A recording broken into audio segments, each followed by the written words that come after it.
Hey, all my IFG friends, this is Steve. I want to say, if you like movies like I do, we've started a new podcast called Happy Hour Flicks.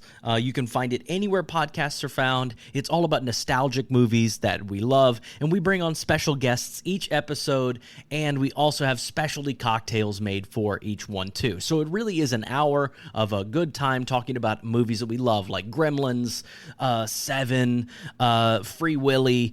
We talk about The Last Starfighter also. I mean, we kind of run the gamut across all the decades and really have a great time. So wanted to invite you to come over and join us. That's Happy Hour Flicks, anywhere podcasts are found.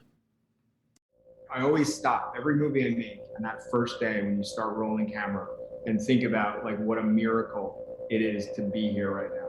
You know, any film that gets made, it's a miracle. This is the Independent Filmmakers Guide from Framework Productions. Framework Productions. Welcome back to another episode of the Independent Filmmakers Guide. James, it's great to see you again. Hey, always great to see you, man. Today we are talking about The God Committee. We're taping this right before the July 4th weekend, and they're releasing next week. It stars Kelsey Grammer, Julia Stiles, Janine Garofalo, and just a bunch of other cinematic powerhouses of performances. And the movie's really about kind of the difficulties of transplants and like the inner workings of the hospitals and politics within that. And it's really, very kind of a love letter to doctors and what they have to, the difficult decisions they have to make. Yeah, absolutely. We got to speak with the director, Austin Stark. We spoke a lot about filming in an actual hospital, what that was like for him and for their crew. We also spoke a lot about distribution and, the pros and cons of pushing back your distribution, as so many films had to do during the last year with the COVID outbreak, to release or to push. And it sounds like it's really working out great for them. Also, as always, we're always going to get into lighting and the look of the film and the story points as well. So all that and more ahead in this episode. I'm Stephen Pierce. And I'm James Allardyce. This is the Independent Filmmakers Guide. Austin, so your movie God Committee coming out tomorrow. What, for people who haven't seen it yet, what is it about? So there's a storyline set in 2014, and essentially a boy is killed in a hit and run, right? And he's a donor, and his heart is being flown into a hospital in New York City, and the patient that heart is meant for dies suddenly on the operating table. Just a random stroke of, she's an elderly woman and she bad luck. Yeah, just bad luck. And so basically there's not enough time to reroute the heart to the next person on the UNOS list, because hearts expire within 4 to 6 hours of removing them from somebody's body. And so basically a team of doctors, a heart committee at this hospital, has 70 minutes to decide which of 3 patients will get this heart, and so essentially they're choosing one patient to live over 2 others. And that storyline is paralleled with another storyline set in the present day, which explores the impact of that one decision and how it changes the course of many different lives. Yeah, and I noticed like watching it that it has the 2 different looks and the 2 different times. You kind of got like current time and then future time. I mean, I guess current time and then back, 2014 time have 2 distinct different kind of visual setups. Yeah, exactly. The palette, we wanted to distinguish the 2 timelines stylistically, and so as you picked up on, the palette of the 2014 storyline has a yellowish tint, and the palette of the present day is a bluish tint. And that was one of the things that I wanted to do. And I guess Traffic is like an extreme example of a film that does that. We were a little bit more subtle, but we still kind of embrace that. And I was thinking about that even when I was writing the script. I was thinking about that because you're working with the same characters. It's not like 20 years apart, so you want to distinguish it. And also, like, I wanted the film to feel cinematic. And when you're working in a hospital, it's easy to just like have a handheld camera and let it be white and ugly, but I wanted to make something that looked beautiful. I wanted to turn that hospital, that could be any hospital in America, and make it look beautiful. So in both storylines, they're dealing with incredibly heavy stuff and also things that I think a lot of people can relate to if you had any experience, in surgery or anything like that. I know my father went through a bone marrow transplant, so I was relating to so much of this. How much in this story is based on the systems that happen in real life, and how did you get involved in finding that out, and why did you want to tell this story? These committees exist, and essentially what they do is they classify patients, so they determine who's eligible for a transplant. And how they do that is, of course, medical need is first and foremost, like how sick you are, but they also have to take into account psychological, social, and by proxy economic factors, because there's not enough organs, in the world. Like, we have an organ shortage. There's 120,000 people in the US on the waiting list right now. And so these decisions have to be made, and they can't just give organs to anybody. And so it's unfortunate, because it is a very well-intentioned system, but it's also imperfect because there just aren't enough organs. And so in terms of how I became involved in the project, I had actually heard a story some years ago that a friend told me, and he knew somebody that was very sick, and he bribed a hospital in the Northeast for an organ. And I could not believe that. And that something like that could happen in the US. And so that stuck with me. And then years later, this company, Crystal City Entertainment, had optioned a play by Mark St. Germain called The God Committee. And they sent it to me to direct, and I read that, and that story just came rushing back to me. And that's what set me off on this journey.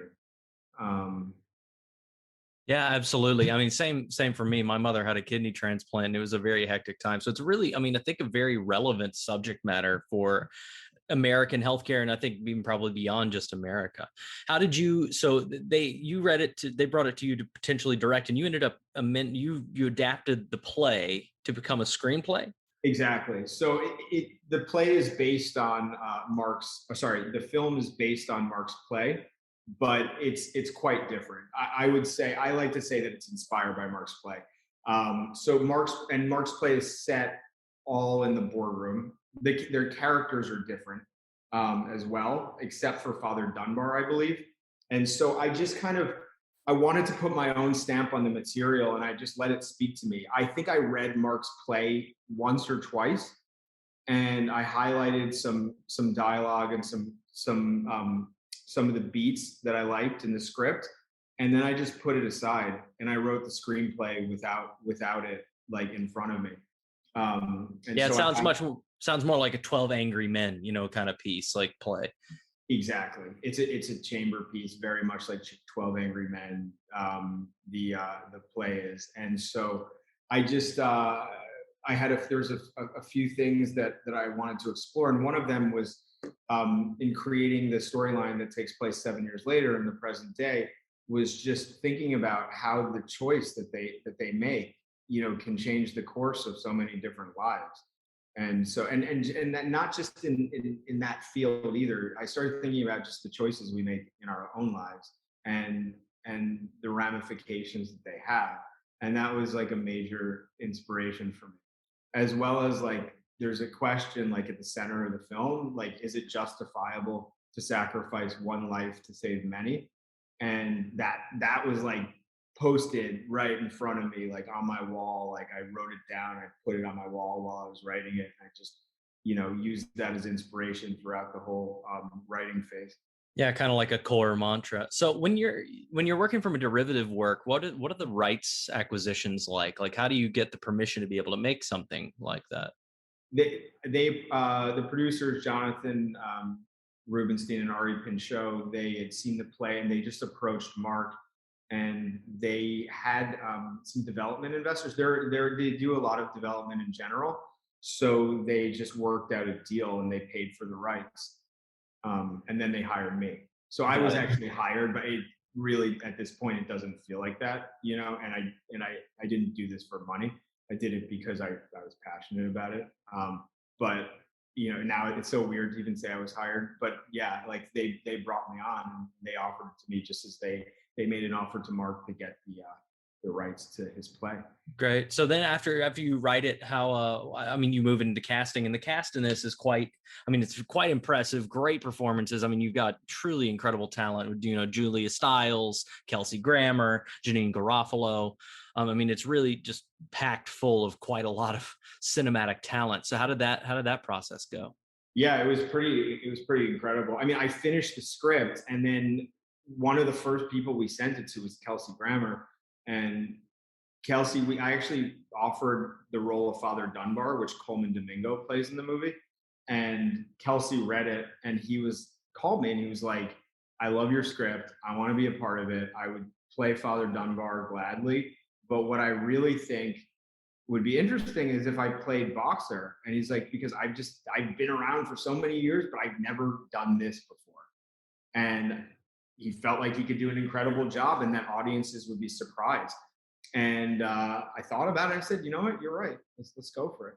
And then from there, it becomes easier once you get once you get the lead on board. And Julia Stiles is just such a great actress. And Jordan Taylor, the character that she plays in the film, is probably the purest character. But I like how like Julia, to me, like she like roots the character in something that feels like authentic. She's not too big with like that like warmth, and like she has a nice like it's just her energy is like restrained and it feels very authentic, and that's why I wanted to cast her.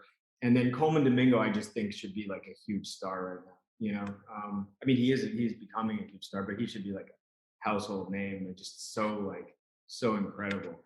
Yeah, his performances, it really does lift off the page. That's got to feel great whenever you get a cast like that, and you know you start hearing them read it, and the text really, you're like, oh, thank God moment. You know what I mean? Like it's gonna come off the page. Yeah, exactly. I mean, Coleman, yeah, because it was interesting. Like, you know, people didn't like the people that were involved in the film. They knew of Coleman, right? But I was so like obsessed with getting him, and I don't think they could quite understand why. But I was like, this guy is going to be a huge star, you know, and we have to get Coleman Domingo, you know, and so yeah, that's how that came out. And then Janine Garofalo. One thing about it, like they're all amazing actors, and they make my life so easy. But like for me, like the skill, a lot of it is like in putting these actors in roles that like aren't what you would necessarily expect. You know, Janine's like known for comedy. She's known for being big, but in the film, she's so restrained. Very subtle. And, like yeah, very subtle performance.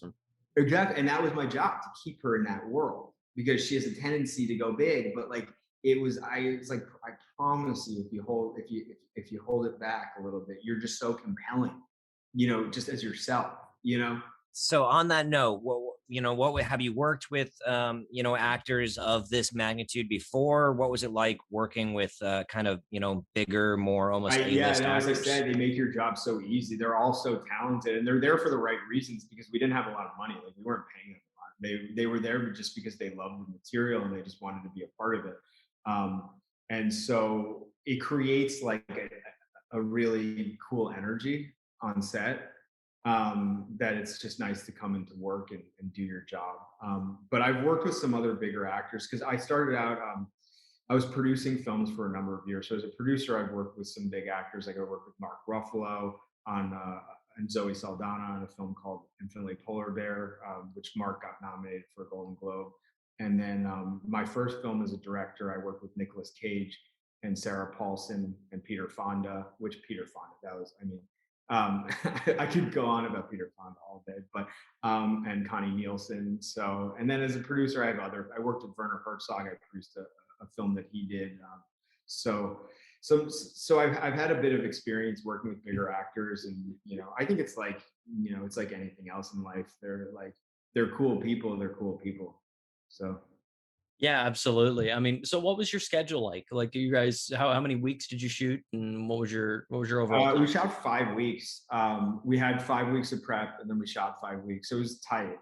Yeah, it was tight. I mean, it helped that we were in a hospital for 40% of the shoot. Like you're not doing company moves. Company moves really kill you, as you guys know. Yeah. You know, and so yeah. So it was. I don't think we could have done it had we not been in the hospital for that amount of time with our crew size. We had a pretty big crew because in order to get the look that we were talking about, that to stylize the film, we needed a pretty like decent lighting package. Like it wasn't like we were just sitting there with the camera and you know, and somebody pulling focus or whatever. It was quite a setup we had in order to make that hospital look good. Where'd you find the hospital? It's in Queens, Woodhull Hospital. Oh, go ahead. So how did? Yeah, it feels like, I mean, that feels to own a hospital for 5 weeks, or for, I mean, I guess you had it probably for 2 weeks, then 2-3 weeks.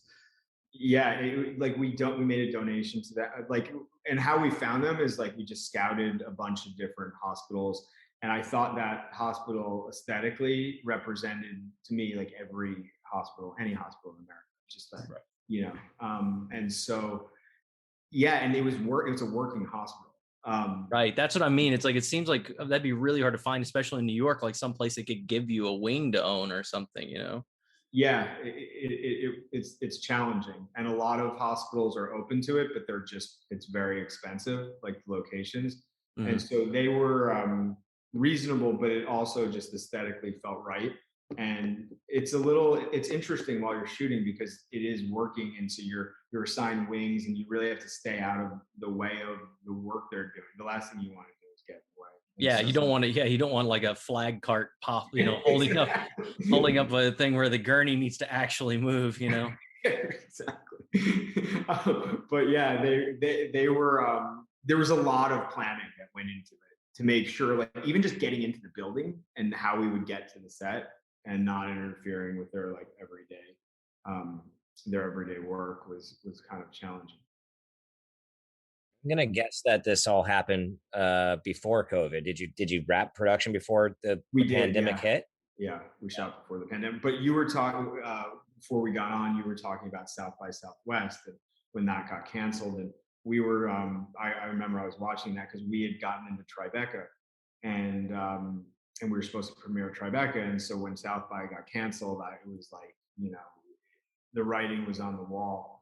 And then Tribeca was canceled shortly thereafter, and it was devastating, really, really hard. And it took every ounce of me to not just go and sell the movie and get it out as soon as possible. Instead, we waited until the world felt a little bit calmer, and then we brought it out. And Vertical Entertainment ended up picking it up in January, and Tribeca was suddenly back on again, and we got to premiere Tribeca on June 20th, very recently, and now the movie comes out. So I'm very glad that we decided to wait when Tribeca was canceled last year. Yeah. What was your process of getting connected to Vertical? Well, we had a sales rep, ICM, the agency, and so they basically set up screenings. In this case, it was a virtual screening because we were still in the midst of the pandemic. And it's scary, like sending links around to studios but they, you know, and Vertical, they had read the script and they had contacted us about it before we started shooting and wanted to be involved. And so they've been following it for a long time, and they were really passionate about it. And so, yeah, they're great to work with.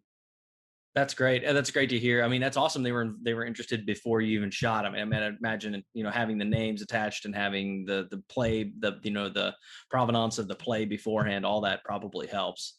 Yeah, it certainly did. Yeah, it was interesting because they were, I don't know how they got the script, but they were the one company that really from the beginning they were tracking it. And then it just worked out that we set up a screening for them, and they were like, it turned out exactly like we expected. We'd love to be a part of this. And so, that's fantastic. That's like a best case scenario then. Yeah, totally. Totally. And it was that was the reason why we chose to go with them. I mean, we had offers, you know, we had other offers, and I just felt like they're a great distributor. They're doing really cool content right now, and so yeah, it just felt right. Yeah, I agree. I mean, everything we see from Vertical, I'm always like, this is going to be, it's a different tier of independent film. You know what I mean? Like they're kind of like in a category of their own. I'm not saying that others are bad. I'm just saying they consistently seem to curate a really good catalog. Yeah, they do. And if you look at like during the pandemic, they've had a bunch of like successful films. that, and I think we can see that just by like the exposure that their films are getting like in streaming, because we've had to just stream this past year, and yeah, they're very good at what they do, and they have good taste as well.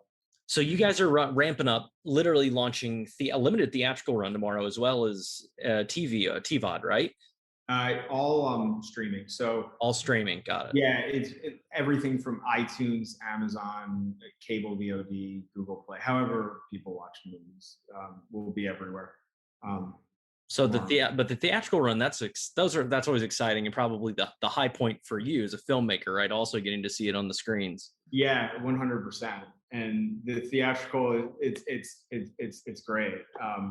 And I'm a purist, and I would love to see my films just have a straight theatrical traditional release, and then to see them come out on VOD months later. But I feel like it's also, there's something cool about like putting it in like, every home in America on the same day, because as an independent filmmaker, it just gives you an opportunity to get more eyeballs on your film, and like you want people to see your movie, and so it's like I do have like about this, the industry, especially for independent films, is certainly shifting to these day and date releases where you get a limited theatrical and streaming on the same day. And I kind of have mixed feelings about it, but there's a part of me that thinks it's ultimately good for people like us, for independent filmmakers. I mean, you're probably going to get more of a transactional bump from just the theatrical run. And usually you have to have the theatrical run and then hope that people are going to remember your piece, months later when it comes out.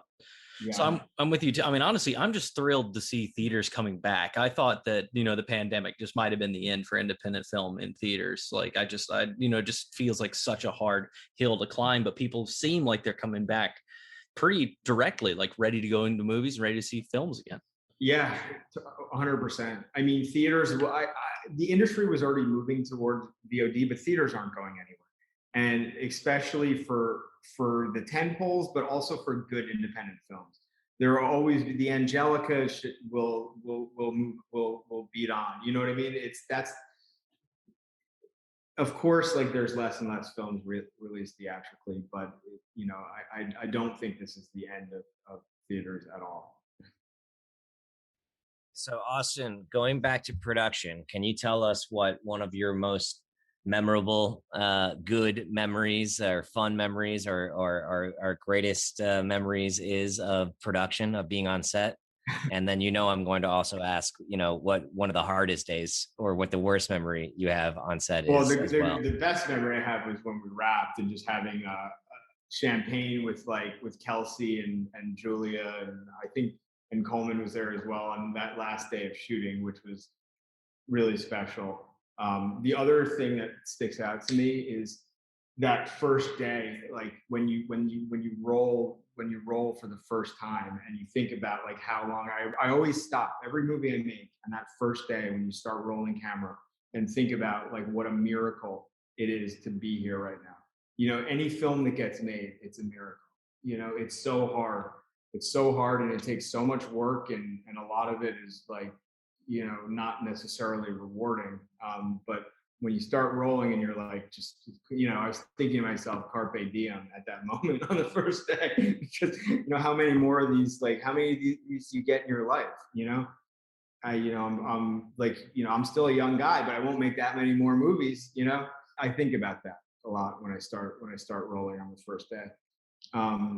And the worst memory I had was just, I had slept like, we went OT one day and we shot like super late. I got home, I slept like crap, and I barely slept. And I got back to set and I was like a zombie. And I fell asleep during lunch, like on the in the middle of the hospital, like on like a bench, like in public, like the public, where people were just walking by. And Harris, a co-producer who works in my office, he has all these photos of me just like passed out. It's like so embarrassing.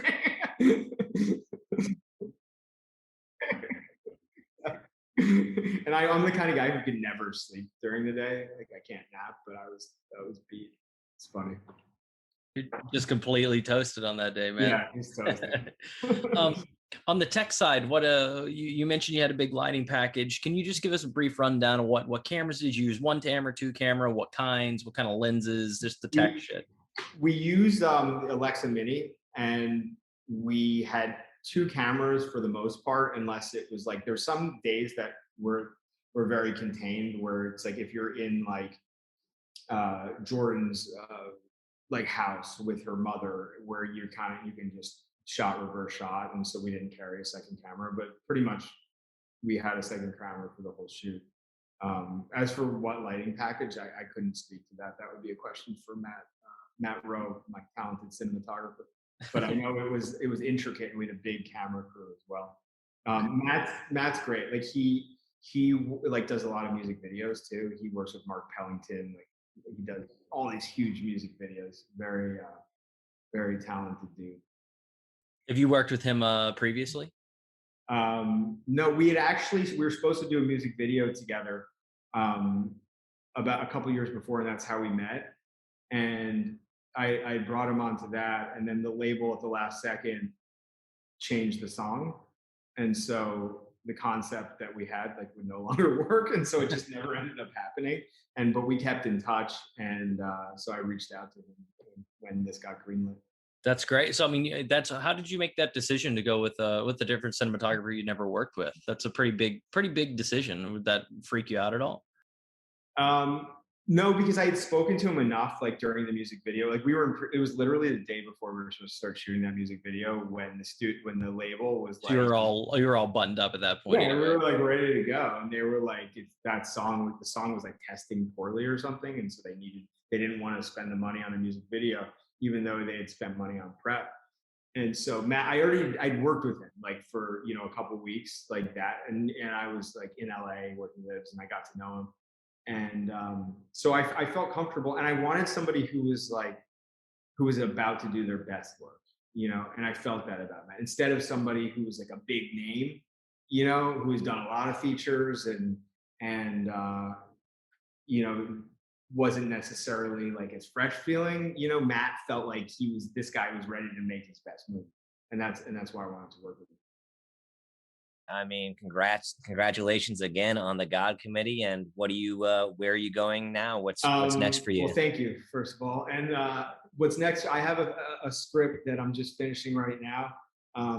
It's called Plague with an exclamation point on the end, and it's about it takes place during the Spanish flu, so in 1918, and it's about a cook who's like a grifter, like sort of like Jack Nicholson in One Flew Over the Cuckoo's Nest. He has that kind of vibe, and he gets a job working for an affluent family on East Egg, on an island that a Gatsby-esque island, and he basically uses the pandemic as leverage to create an uprising with his fellow staff members, and they take over the house.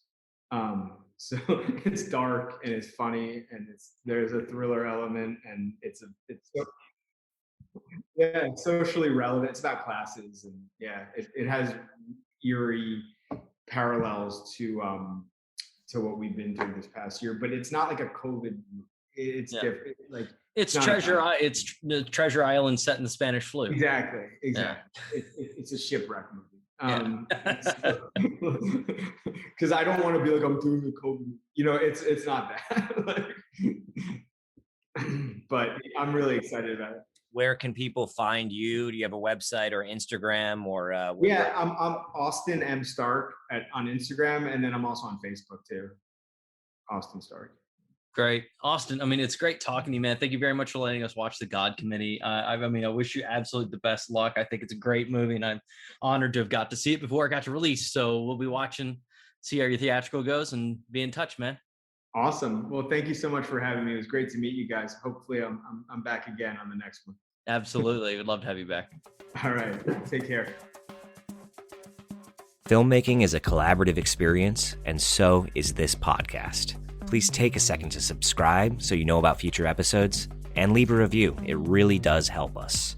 For more info about today's guest, please visit independentfilmmakersguide.com, where you can check out all our episodes that run the gamut of filmmaking topics. They're available in both audio and video format. IFG is created by Framework Productions. This episode was hosted and directed by Stephen Pierce and James Allardyce. It was produced and edited by Matt Mundy and Audrey Ray McHale. The music is by Glassboy. Find his music on freemusicarchive.org. See and listen to all the episodes at independentfilmmakersguide.com. Thanks for listening. Hey friends, we just wanted to take a quick moment to talk about two personal things. First, we wanted to thank you, our listening community, and our wonderful guests, learning so much together along the way and continuing to learn, sharing our stories, making a lot of new friends, and collaborating, which is exactly what this is all about. Which also brings me to my second point. In great part to many of these new relationships, we wanted to let you know that we've taken a lot of this advice ourselves and made our own narrative feature film, Herd, H-E-R-D, Herd, which is premiering this October on Friday the 13th in select theaters as well as on VOD. Personally, I think it's the perfect kind of scary movie to watch during our favorite scary season. So we'd love for you to celebrate with us and watch Herd. You can pre-order it on Apple TV, and of course, do the communal thing, see it in theaters. Of course, for all of this, please see our show notes, but basically, we're going to keep it all updated at herd.film. That's HERD.FILM, herd.film as well. Thank you again, and be sure to give us a rating and a review over on Apple Podcasts so we can continue to build this community and collaborate. IFG, how movies get made.